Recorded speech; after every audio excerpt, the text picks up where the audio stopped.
Hi everyone, thank you for having me.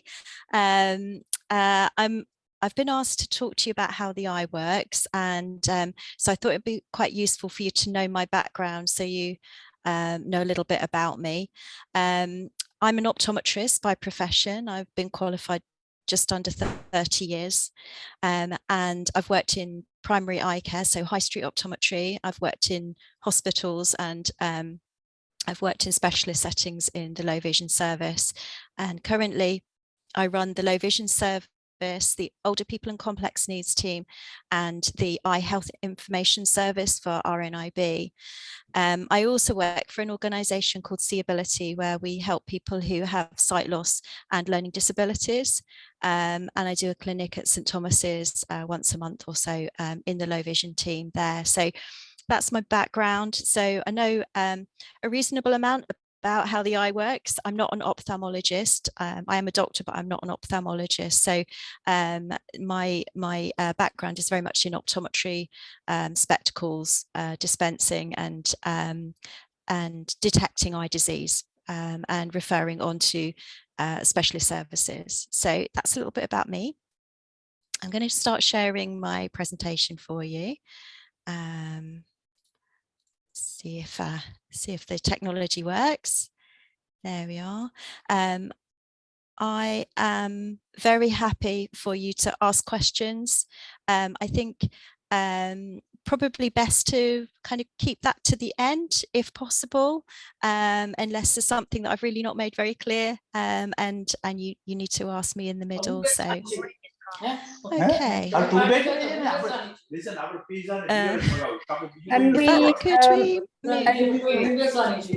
Can we unmute, so because this presentation is being recorded, and yes, let's leave the question to the end. Lovely. Okay, here we go then. So this is what I'm going to cover. So the structures of the eye, how we see detail, color and movement, how we see in the dark, and what signs and symptoms you might need to know about, you know, the sort of the worrying signs and symptoms, what we would term the red flag symptoms, and what to do if you are worried about your eyes. So what are the sort of emergency steps that you might take? So on the next series of slides, I've got a diagram, and I'm just going to describe that diagram now. So it's a cross section through the eye. So if you imagine the eye as a football shape and you slice down the middle of it, it shows the structures within the eye as well as the general shape of the eye. So at the front surface, there is the cornea, which is the clear dome shape surface of the eye, and then there's a structure in the middle that is suspended behind the cornea, which is called the lens. And then inside of the eye, there's the vitreous jelly, and then a lining along the back surface of the football, if you like, which is the retina. And then poking out the end of the eye is the optic nerve.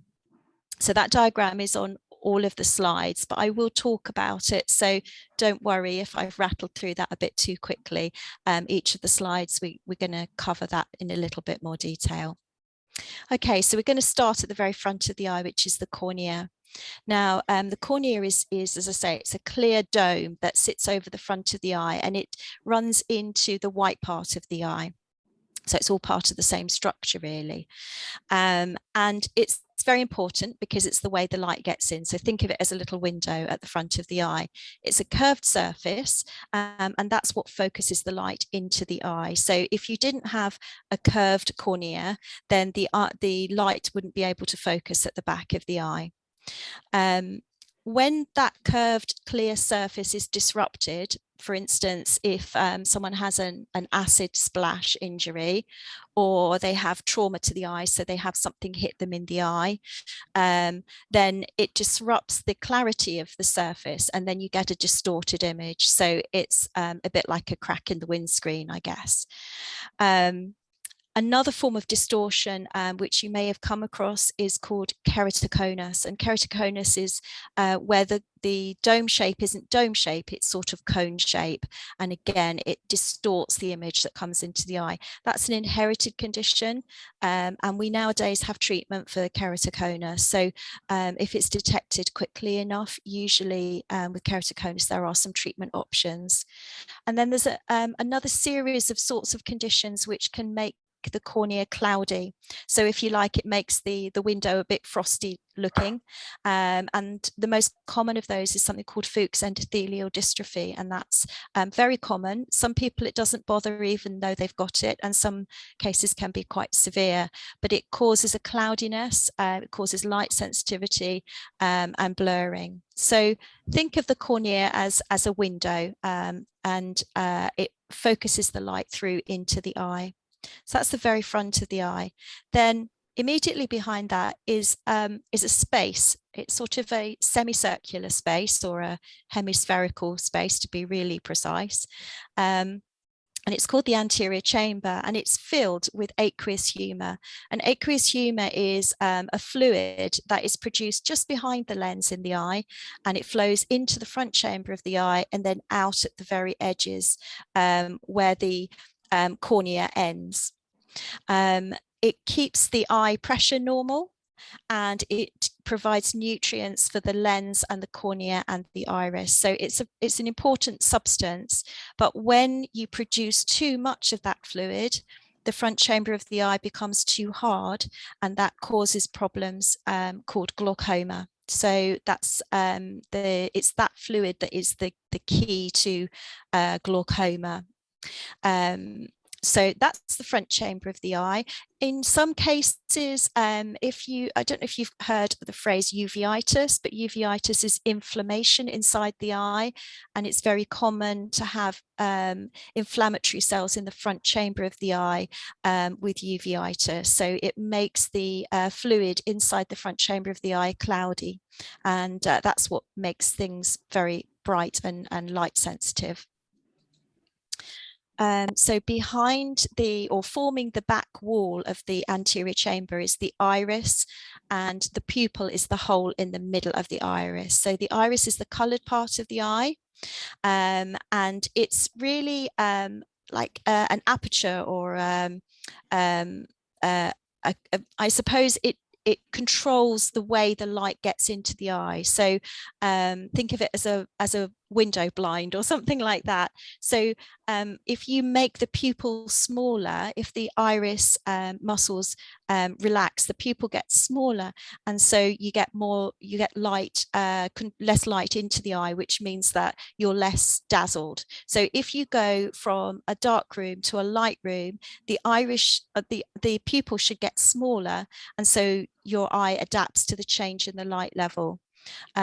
So usually your pupil is small in bright light and large in poor light, because you need it large in poor light to allow lots more light into the eye, or as much light into the eye as you can get from the darkened environment. The pupil is also important for focusing light. So if you make the pupil smaller, then the light goes straight through the middle of the focusing elements of the eye, so the cornea and the lens, and hits the back of the eye perfectly. And I don't know if you've come across a test called the pinhole test, which most consultants use when you go for a consultation at the hospital, and some optometrists will use. And that little pinhole test tells us how much vision that you potentially have. So it's a way of double checking that your glasses are as good as they can possibly be, or prior to surgery, how good do they think the vision is going to be after you've had your cataract removed, for instance.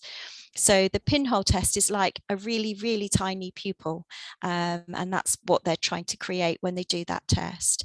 So, so that's what the iris does. It just opens and shuts the pupil to allow the light in or out of the eye. I don't know if any of you have had the dilating drops that the optician and the hospital use, but I'm sure if you have, you can testify to the fact that if your pupil can't close, then it really does feel very bright and uncomfortable. And I don't think we realise that until that iris isn't working properly.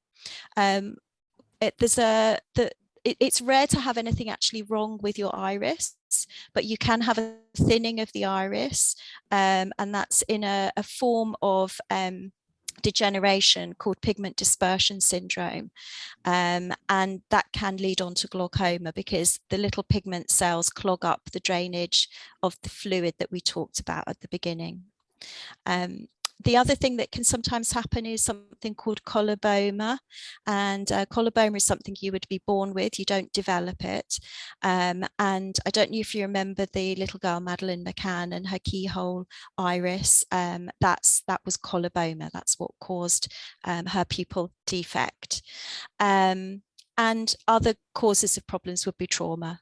So problems can happen with the iris where again you've suffered an injury, perhaps a squash ball injury or a badminton shuttlecock injury. So the lens sits immediately behind the iris, and the lens is just like a spectacle lens, but I think most people think it's the lens inside the eye that does all of the focusing. In fact, it just fine-tunes the focus that the cornea is producing with the light. The lens is about the size of an M&M, and it's suspended immediately behind the pupil and the iris. And if you imagine a trampoline, a circular trampoline, if you look at from the top of a circular trampoline, you've got your circular elastic material in the middle and all these little springs that go all the way around the outside.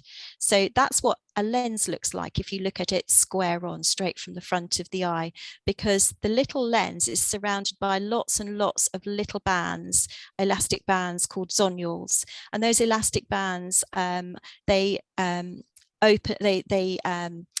change the shape of the lens, so it makes the lens fatter or thinner, and depending on how fat or thin the lens is, you have a different point inside the eye that the light is focused.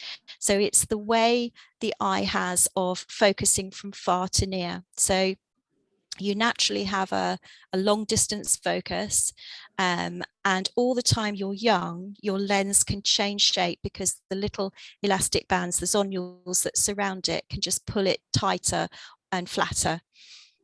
Once you reach about the age of 40, the lens inside the eye becomes so hard that these little zonules, these little elastic bands, can't pull the shape of the lens tight enough.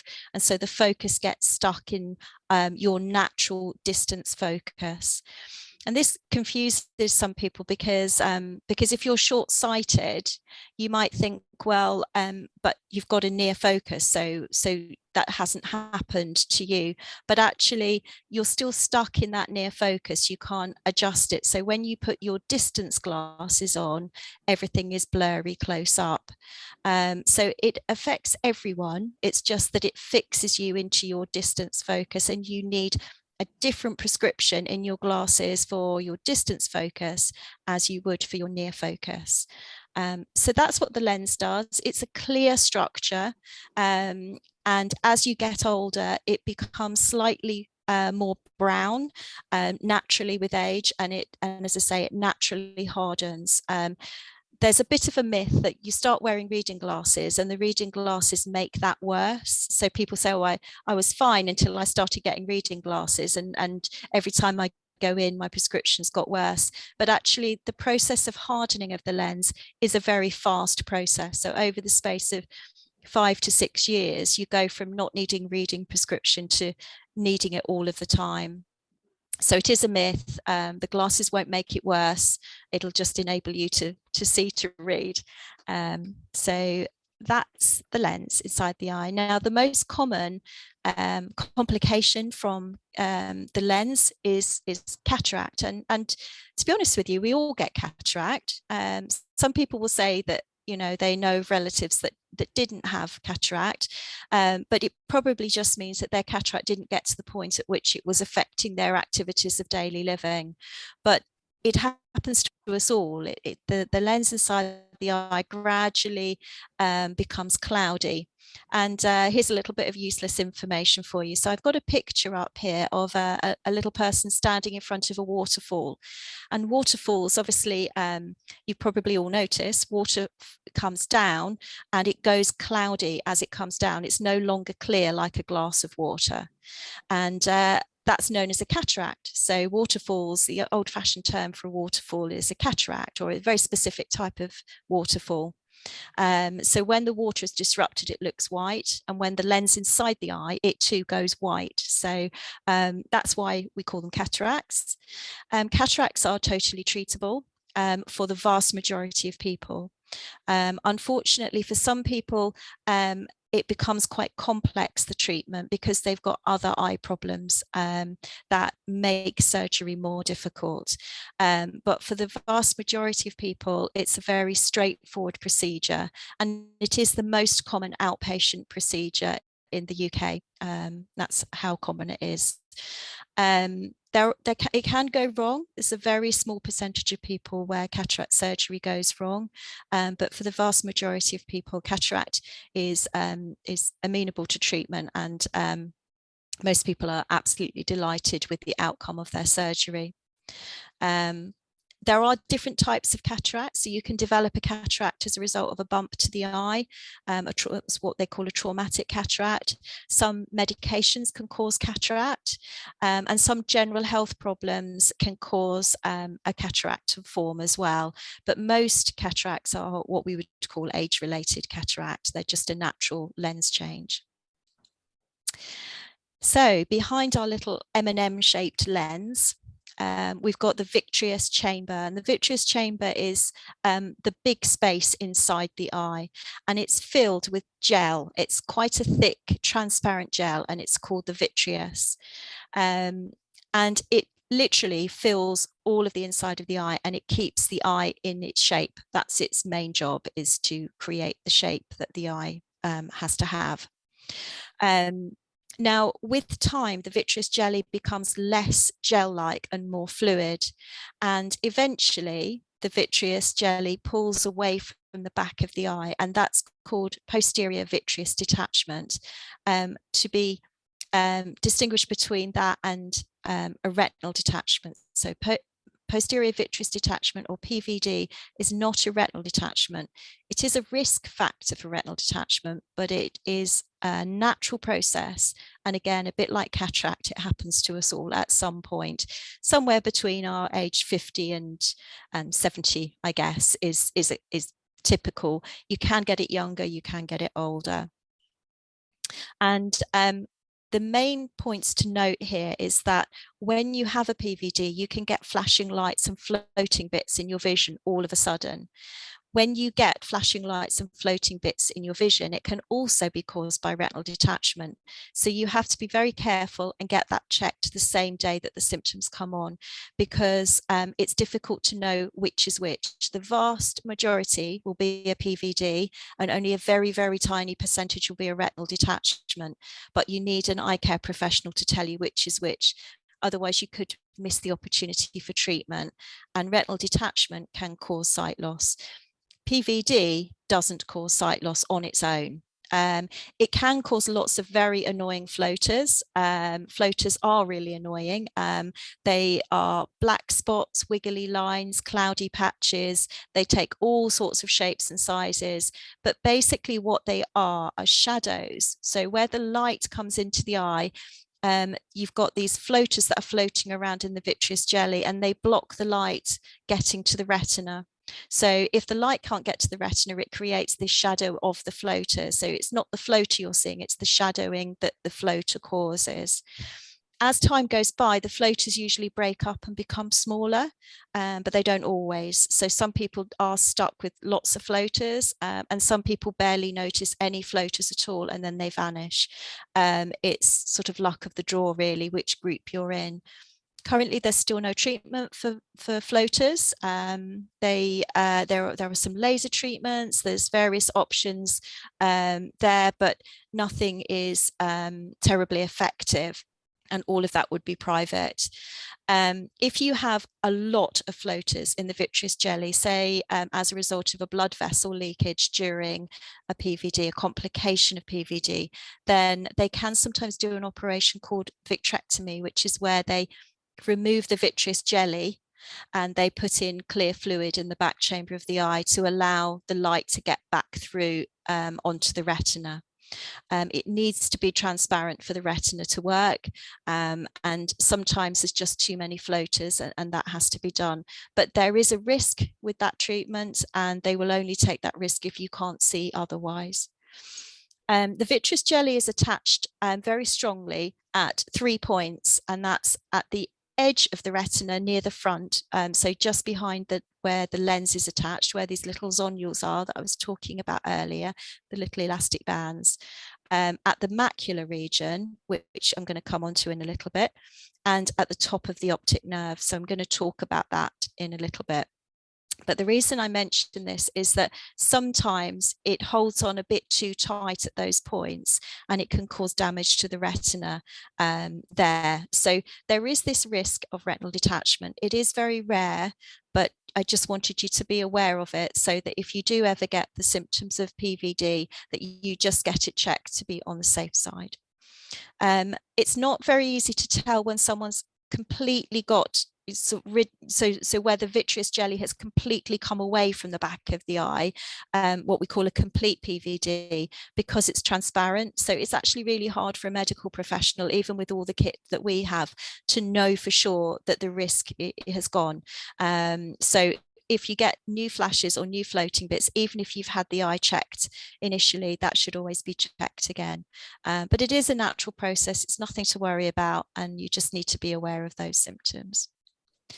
So we're getting onto the lining now at the back of the eye. So the retina is the light sensitive layer that lines all the way around the back of the eye, from the back of the lens, where that attaches, where the little elastic bands are, all the way around the back surface of the eye. So if you think of your football again, it would line the entirety of the inside of the football, apart from the very tiny bit at the front that we were just talking about, where the lens sits. And that's how we can see as far around as we can. So with both eyes open, we can see around about 120 degrees. So we've got quite a wide field of view, and that's because we have such a vast expanse of retinal layering. The light sensitive layer is full of cells. The light sensitive cells themselves are called rods and cones. And we're just going to talk a little bit about the rods and cones, because that's ultimately what helps us to see. So sorry, I'm just going to move this band so I can, that's it. Okay, so the rods are the specialist cells that detect light but not color. They're more in the periphery of the retina. So most of the peripheral retina, the side retina off center, is made up of rods. They detect movement and edges, and they are the cells that allow us to see in the dark. These are the cells that are affected in most types of inherited retinal dystrophy. So the rod cone dystrophies, retinitis pigmentosa, most of the Usher's type conditions are because these rods are not functioning properly. So they're very important. It's a strange phenomena that in the dark, these little cells work really, really well. So when you switch the room light off, you go from using your cone cells to using your rod cells very rapidly. And I don't know if you've noticed this yourself, but if you switch the room light off for a moment or two, you don't see very well at all. And then gradually you start to see shapes and edges and a little bit more around the room. And that's because these little photoreceptors, the rods, take a little while to readjust, and then all of a sudden you start to be able to see the edges of things and make out sort of where everything is in the room. However, as I'm sure you're aware, you don't see detail in the dark, and that's because the rods are not responsible for detail. They're responsible for movement and edges, and in particular for detecting movement and seeing in the dark. So those are the seeing in the dark cells. So seeing in the light are the cones, and the cones also detect detail. You'll find them mostly in the specialist area at the back of the eye called the macula, and I'm going to come on to that in a little bit. But basically, it's the center of the back of the eye, and it's the bit where all the light is focused when you're trying to read or when you're watching television. It's that bit that does that detail. It allows us to see in daylight, so they function best in daylight and they barely function in the dark, and they detect specific wavelengths of light. So you're probably aware that light has different wavelengths, so different color lights. Light has different wavelengths. The blue light is short wavelength and the red light is long wavelength, and then green is somewhere in the middle. And the detectors, the cone detectors, will pick up different wavelengths, so green wavelengths, red wavelengths, or blue wavelengths. Now, it's not quite as clear cut as that. So the blue cones will pick up a range of wavelengths, but they're all in the short wavelength end. There's a little bit of an overlap with the green, and then the green has a little overlap with the red. So if you shut off one of the cones, say the blue ones, it doesn't necessarily mean you won't see any blue at all, but you'll see less of the short wavelength. Interestingly, the other thing you might want to know is that blue wavelength light is short, as I've just said, and that's the light that scatters the most when it comes into the eye. So if you've got a cataract, or if you've got inflammatory cells floating around inside the eye, or floaters, then the blue wavelength will cause more disruption to your vision as a result of that. So that's why sometimes when you go to the low vision service, for instance, we might suggest a blue blocking lens, which would be yellow, orange, or brown. And for some people, it cuts out haze and glare and dazzle. Doesn't work for everyone, but it's always worth a try if you're bothered by bright light because you've got cataract or corneal problems or uveitis. So it's very common to have colour vision deficiency naturally. So 8% of the male population are born with colour deficiency, red-green colour deficiency. 0.08% of the female population are born with colour deficiency. Most people are born with a red-green deficiency. It's very rare to have a blue deficiency. And if the blue cells are not working, it's usually because of medication or a complication from another eye condition. So it's rare to inherit that sort of sight loss. People that got red-green colour deficiency see detail just as well as anyone else. They just can't pick out either the greens or the reds in what they're looking at. So there's nothing wrong with the eye, if you like. You'd still be able to drive a car and see to read. It just means that there are certain careers and jobs that you wouldn't be able to do because you can't see those particular colours. The vast majority of people with red-green colour deficiency have the green cells missing, and I don't know why that is. I should know why that is, but I don't know why that is. But that's the most common type of colour deficiency. As I say, certain medications can cause colour vision loss, and there are some eye conditions that will cause total colour vision loss. That's called achromatopsia. In those cases, people do have problems seeing detail. So if you've got achromatopsia, unfortunately, it does affect your ability to see detail as well as colour. It's fortunately very rare, but it is a form of inherited colour vision deficiency that does cause problems with acuity, or the number of letters you can see on the letter chart. So retinal problems. So the main issues are with the cells not detecting light. So the cells either being damaged due to disease or trauma. So inherited retinal dystrophy we've touched on earlier. So retinitis pigmentosa is the most common diagnosis, but there's lots of different versions of inherited retinal dystrophy. I mentioned earlier that they tend to affect the rods rather than the cones first. They will go on to the cones ultimately. But there are some forms of dystrophy that affect the cones first, and they're called cone rod dystrophies. So they start off in the center, affect your central vision, and then eventually affect the peripheral vision. Then there's retinopathy. So the retinal layer, the retina layer is very vascular. There's a big vascular supply behind it. And when you have conditions that affect your blood vessels, then it can cause blood vessel leakage on the retina. And two common examples of that is diabetes and sickle cell retinopathy. So that's what that's called, retinopathy, and it's where the blood vessels don't feed the back of the eye properly, or they leak, or they bleed. And then there's retinal detachment, which I mentioned briefly. This is particularly a risk if you have very high myopia or if you're very short-sighted, and it's where the retinal layer becomes detached from the back of the eye, and then the retina doesn't have its blood supply anymore.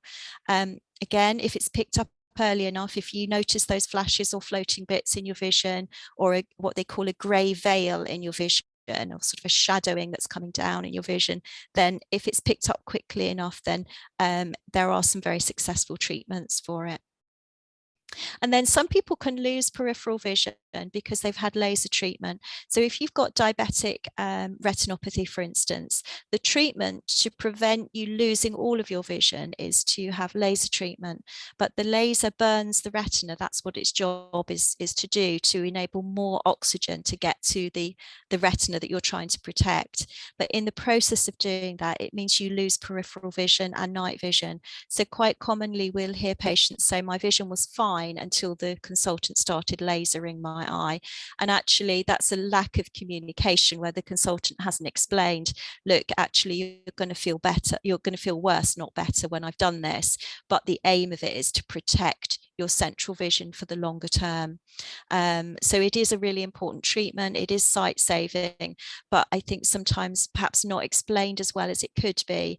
And as I say, it is a cause of loss of retinal cells. And because it's done sort of in a couple of sittings, the vision drops quite quickly as a result of the treatment, but then it protects the rest of the retina. So it's a very important treatment. So those are the main things that can go wrong with the retina. So the macula is the next structure that I want to talk about. So the macula is the specialist area right at the back of the eye that has the most cones, detects detail and colour, and is crucial for reading and being able to, say, drive a car and see detail on someone's face. If you've ever seen a cross section through the back of the eye on a machine called an OCT, then you'll remember it's got a little dip in it. So people often say when you show them the picture, gosh, there's a dip, is that okay? The dip is what we want to see. So the dip is normal. If there isn't a dip, or if the macula is swollen, then that's a bad sign, and it means that there's something not quite right with the macula that they need to investigate. So the most common problem with the macula is a condition called macular degeneration, and it's usually where blood vessels have leaked underneath the macula, caused it to swell and damaged the cells. There is that's the wet form. There is a dry form of macular degeneration, which is where the macula has just literally sort of worn out. So you get holes in the layer around the macular region. And the first that you would know of macular degeneration is sort of blurred spots in your central vision, distortion, and damage around, sort of words. So when you're trying to read a word, you either lose the next word as you're trying to read across, or you lose a few letters as you read across. So that's the macula. So it is part of the retina, but it's a very specialist area. You might also hear the term fovea, and the fovea is actually the very center of the macular region. So it's the very middle of the little dip that I was telling you about. When you have macular degeneration, it might affect any part of the macula. So for some people, they get less distortion in the center than others. So it depends if the fovea is affected as to how much distortion you might get. But it's crucial in our seeing, text and reading. So that's the job of the macular region. We do have treatment for macular degeneration, but what it tends to do is keep the condition stable rather than bring the vision back to where it was before, but in some cases there is improvement, and there's new treatments for the dry form coming out fairly soon. So in the next few years we'll start to see treatments for that as well. And then the final bit of the eye I wanted to talk about is the optic nerve and the visual pathway. So the eye is only a little bit of the story. So the eye is very important that it can focus the light onto the retina. The retina then converts the light into little electronic signals that go off in nerve cells off to the back of the eye through the optic nerve. So once the retina has received the light, it has to convert it into these sort of signals that the brain can read, if you like. So the brain has to work well, just like the eye. Otherwise, the vision, doesn't matter how well it focuses and how clear the lens is and how clear the cornea is. If the brain is not receiving that data or being able to understand it, then you don't see well. There are several examples of this that I've listed here. CVI stands for cortical visual impairment. You might have come across it as certification of visual impairment, but there's confusingly another condition, or a condition called CVI2, and that's cortical visual impairment, and it's where damage has occurred within the brain, usually at birth. And you can't make sense so easily, you can't process the visual information that you're getting. CVA is cortical visual accident, and so that's where perhaps you've had a stroke and parts of the brain have been damaged. And PCA is posterior cortical atrophy, and that happens when you have some forms of dementia, and again the visual areas at the back of the eye just simply don't work as they should do.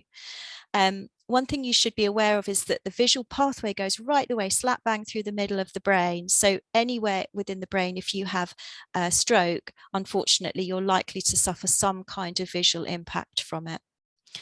And then there are two other conditions that you should be aware of: optic atrophy and optic neuritis. And optic neuritis usually comes first. The optic nerve becomes inflamed, like for instance, if you've got multiple sclerosis. And then optic atrophy is where the nerve just isn't functioning properly as a result of damage, usually from optic neuritis. So that's a whistle stop through the structures of the eye and how we see and how we pick up light, and what the eye does with it, and I guess what can go wrong as well. But I wanted to just run back through the red flag signs so that you know what to look out for in your vision, what, if you like, isn't normal and should be checked. So I've mentioned flashes in your vision and floaters in your vision, so I won't labour the point on that. They're probably the most common urgent symptoms that we come across in high street practice, and we've covered those. Pain, redness, discharge, light sensitivity. So these are all symptoms of infection and inflammation. So if you get pain or redness or discharge or light sensitivity or combinations of those, then that should be checked the same day by an optometrist. So flashes and floaters, pain, redness, discharge, light sensitivity, all should be seen by an optometrist the same day if you possibly can. I'll come back to that in a little while. There's lots that you can do to treat infection and inflammation, but you need to have someone look at you on a microscope to decide whether it's an infection or whether it's inflammation. They're very different treatments, and they need to be double checked. For some people, it's a mild grittiness and soreness and redness, and that's actually usually just simply dry eye. And although it's not sight threatening, it can be pretty miserable. So again, an optometrist will be able to give you some good advice on managing that as well. Now, the last two are the more serious symptoms, particularly serious symptoms: double vision and sight loss, even if it comes back after a moment or two. So double vision is, or can sometimes be, a sign of a neurological problem.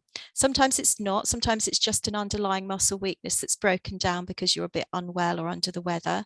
But it should always be checked as a matter of urgency to rule out anything like perhaps the beginnings of a stroke could be occurring. And sight loss, even if it comes back after a moment or two, again, can be a sign of circulatory problems. So the sooner you get that checked, the more likely you are to protect yourself from a stroke or serious complications. The other thing you might come across is something called a curtain call disturbance, which is where you lose the vision from top to bottom and then it comes back again. So that's another sign of potentially a stroke or what they call a TIA. That stands for transient ischemic attack. TIA is like a very mini stroke, and it's just a warning shot to get your general health checked. So if you get any of these, the first port of call for all of them, apart from the last two, is your own optometrist. They've got history of you, they've checked your eyes before, they know what your normal level of vision is, what your eye history is, and usually you can get hold of them very quickly. If you have a consultant, if you have an eye condition that's already been diagnosed and you can get hold of your consultant, then phone them, but don't wait if you can't get hold of them quickly. Calling 111 is also a very good option. I know people have patchy experiences with 111, but it's a good way of getting an urgent appointment if you need one. So just describe what you're experiencing, and usually they can arrange a sort of a beat the queue kind of A&E visit. And if you've lost a section of vision or developed double vision, then that's simply an A&E visit. Don't waste any time. Get that checked out straight away. Gradual onset symptoms are different. So if you get something that's been gradually coming on over the space of a few months, so urgent sudden onset symptoms, I would say within a week, 2 weeks. If you can say last Thursday this happened, this started, that's a sudden onset symptom. If you can say, well, vaguely, probably 2-3 months ago, I started to notice that, then that's usually what we would term a gradual onset symptom, and usually is less serious. Now, you can't be certain, which is why our advice is still book an eye examination as soon as you can, and tell the receptionist or the optical assistant what your symptoms are when you book. So don't wait to tell the optometrist, tell the reception staff, because they will know the red flag symptoms and they will probably check with the optometrist, is it okay for this lady to wait 2 weeks because you haven't got an appointment, you know, sort of thing. Your specs may be not as good as they were. You might have irritation in your eyes. You might feel like your spectacles are not clean enough. That's a very common symptom, or long-term symptoms that are gradually worsening, like, you know, sort of intermittent double vision from a lazy eye that has become slightly more annoying. Those sorts of things. So anything that's previously been checked and you've been told it's fine, but you know what it is, and you think the symptoms are getting worse, then phone the optometrist and let them know, and they will triage and they'll tell you, you know, how quickly you need to be seen, but don't ignore them. I think because a few years ago the NHS tightened up on high street practices doing eye tests within a year of the last eye test. A lot of patients are put off calling because they think, well, it isn't a year since my last eye test. If you have new symptoms, the NHS will fund your appointment. And in some areas, there's schemes called MECS schemes, MECS, that's called minor eye condition service. So sometimes the NHS will fund sort of red eye checks and that sort of thing. So just phone your optometrist if you're in doubt. I think that's probably the gist of it. And any of those red flag symptoms on the previous slide, phone them the same day straight away. So how can you look after your eyes? There's so much we can do to look after our eyes. Routine eye examinations every 2 years as a minimum, and earlier if your optometrist recommends this. So your optometrist usually at the end of an appointment will tell you, I need to see you in 6 months, or I need to see you in 3 years. You know, they'll tell you what you should be doing.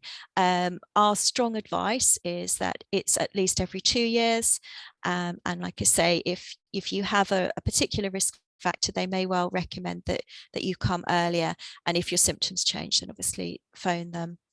Healthy lifestyle. So anything that's good for your blood vessels is going to be good for your eyes. Exercise, control your weight, do everything you can to control your diabetes and your blood pressure, and that's always going to be a good thing for your eyes. It's never going to be a bad thing. I appreciate there are some things that are beyond people's control, but talking to your doctor about how best to manage the situation is always going to be helpful, I think. There is a line of thought that if you're diabetic and you suddenly get your diabetes perfectly controlled, it can trigger some problems with the back of the eye. It's like a rebound effect, I suppose, would be the best description. So any change in your control of your diabetes, talk through with your diabetic nurse or the practitioner that's managing your diabetes, and see what you can do to control it and how you do it safely and carefully. They're always very happy to talk to you about any changes in your regime so that everything is done well. The next one sort of goes without saying, but follow any treatment recommended carefully. So if you've been advised to do something, then keep doing it. If you are not sure, or you don't understand the treatment, or you don't understand why you're being told to do something, then question it. We always advise people to take in a list of their questions to their appointment so that they don't, in the rush and stress of the appointment and the clinic, forget what they wanted to ask. So if you're not sure, if there's something about your treatment that you're not sure about, or you're finding difficult, then, like putting drops in, then speak to your eye care professional. Always have your contact lenses checked before ordering more. It's really tempting if you wear contact lenses to order on the internet and skip your checkup because it's cheaper, quite frankly. And I think often people don't realize how important it is. But when things go wrong with contact lenses, they really go wrong. So it's really important that you don't ignore symptoms of uncomfortable contact lenses, that you don't change your contact lenses without advice, and that you have them checked at least every year. The next point that I've got on my slide here is don't delay speaking to an eye care professional about new symptoms. So the sooner you've talked to an eye care professional, the more likely you are to be able to prevent any avoidable sight loss. And then the final point is eye protection. So make sure that you protect your eyes when you're doing any DIY, if you're playing any particularly sort of contacty sports. Make sure that you've taken the right advice as to what the best type of eye protection is. During lockdown, everyone started to do DIY because they started to notice their house needed wallpapering and things like that. And there was a huge increase in the number of eye injuries reported at Eye Casualty. Because people were sort of, having to go with their DIY, but not protecting their eyes properly. So that's a top tip as well. Eye protection you could also put in that bracket as sunglasses. So wearing sunglasses with a good UV block. The dark lens does not protect you from ultraviolet light. It simply cuts light out. It has to have a UV 400 filter in order to protect you from UV. And we know what UV does to our skin, and it damages the back of our eyes too. And the lens, it has been implicated in cataract and macular degeneration. So protecting your eyes with a good pair of sun is a trendy option, and it's a safe option. So that's really important. And I've just put on this slide, and Bavinia, I'm not sure if you're going to share these out, but these are links to some really useful eye health information. So the visionmatters.org.uk address, so it's www.visionmatters.org.uk is the website for the National Eye Health Week. And they've got all sorts of really useful leaflets about nutrition that can help the eyes, computer use, blue light hazards, all sorts of really interesting things. So do have a little look at that website. Obviously, I'm a little biased, RNIB, we have eye health information, how the eye works, there's a section on that, and also all the eye conditions under the RNIB website. All you do is go into www.rnib.org.uk and click on the eye health section. but there are lots of other sources of useful information. So the NHS choices online, that's also very good. It will give you basic information about eye conditions and looking after your eyes, how to find an optometrist. And the final thing I just wanted to mention is domiciliary opticians. I don't know whether it was mentioned in your previous webinar, but if you can't get to an optician's, you're entitled to a domiciliary optician coming out. So if you search on the opticians on the NHS website, you can find out all your local opticians and then just give them a call and ask them if they provide home visit services.